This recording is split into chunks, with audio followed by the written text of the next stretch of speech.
এবার আন্তর্জাতিক মঞ্চেও পাকিস্তানকে তীব্র আক্রমণ মোদির।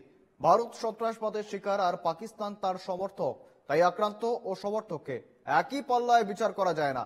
চুপ থেকে জঙ্গিদের সম্মতি দেওয়ার গ্রহণযোগ্য নয়। জঙ্গিদের আশ্রয় দিয়ে পাকিস্তান কিভাবে সন্ত্রাসবাদকে রাষ্ট্রনীতি বলে চালাচ্ছে তার একাধিক প্রমাণ দিয়েছে ভারত। ব্রাজিলে ব্রিক্স সম্মেলন থেকে বার্তা মোদির।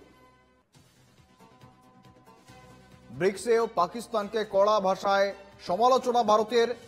পাকিস্তানকে নিশানা মোদির। ভারত সন্ত্রাসবাদের শিকার এবং পাকিস্তান তার সমর্থক।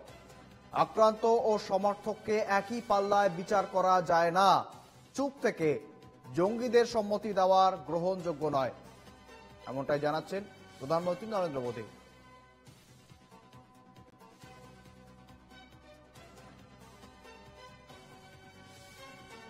ইতিমধ্যেই বিদেশ সফরে গিয়েছিলেন প্রধানমন্ত্রী নরেন্দ্র মোদী। ব্রাজিল সহ আরো 5টি দেশে তিনি গিয়েছিলেন এবং বর্তমানে যেমনটা তার কথা ছিল তার সফরসূচি অনুযায়ী ব্রাজিলে গিয়ে ব্রিক্স সম্মেলনে যোগদান করেন নরেন্দ্র মোদী। এবং এই ব্রিক্স সম্মেলনেই পাকিস্তানকে রীতিমতো নিশানা প্রধানমন্ত্রী নরেন্দ্র মোদীর। বারংবার আন্তর্জাতিক মহলে পাকিস্তানের পর্দাফাঁস ভারতের, এবং এবারেও আন্তর্জাতিক মঞ্চে রীতিমতো পাকিস্তানকে তীব্র আক্রমণ। ভারত সন্ত্রাসবাদের শিকার এবং পাকিস্তান তার সমর্থক। বারবার তাই আক্রান্ত এবং সমর্থককে একই পাল্লায় বিচার করা যায় না। চুপ থেকে জঙ্গিদের সম্মতি দেওয়া গ্রহণযোগ্য নয়।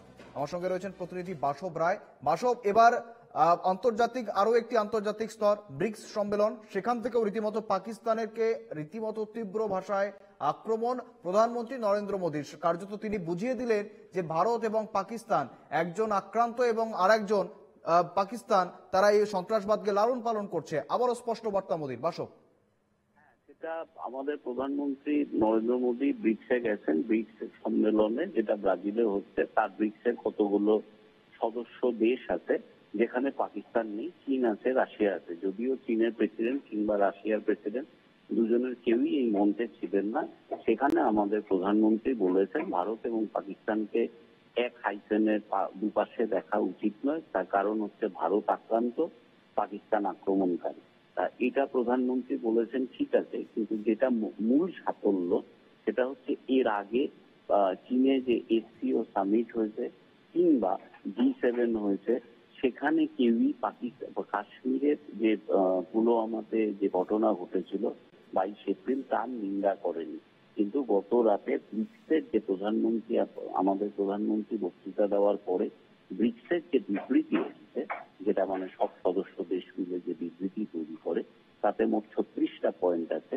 তার মধ্যে একটি জায়গায় কাশ্মীরে যে ঘটনা এপ্রিলে ঘটেছে তার প্রতি দুঃখ প্রকাশ করা হয়েছে। এই প্রথম কোন আন্তর্জাতিক মঞ্চ যেটা ব্রিক্স, সেখানে এই বিবৃতিটা দেওয়া হলো যে কাশ্মীরে যে সন্ত্রাস হয়েছে, তার জন্য অবশ্য পাকিস্তানকে দায়ী করা হয়নি নাম করে, কিন্তু এই সন্ত্রাসের বিরুদ্ধে সবকটা দেশ একসঙ্গে বিবৃতি দিয়েছে। এটা ভারতের কূটনৈতিক জয়। এটা হচ্ছে একটা কথা। দ্বিতীয় কথা হচ্ছে ব্রিক্স যে জোট, এই ব্রিক্স জোটে আমেরিকা কিন্তু নেই। ভারত আছে, ব্রাজিল আছে, চীন আছে, রাশিয়া আছে, আমেরিকা নেই। এটাকে আমেরিকার বিরোধী একটা পক্ষ আন্তর্জাতিক মহল বলছে। এখন এই পক্ষটা কতটা শক্তিশালী হবে আমেরিকার শিল্পনীতি, বাণিজ্য নীতির বাইরে, সেটা এখন দেখা। শুভেন্দু, একবারে বাসব, তুমি সঙ্গে থেকো।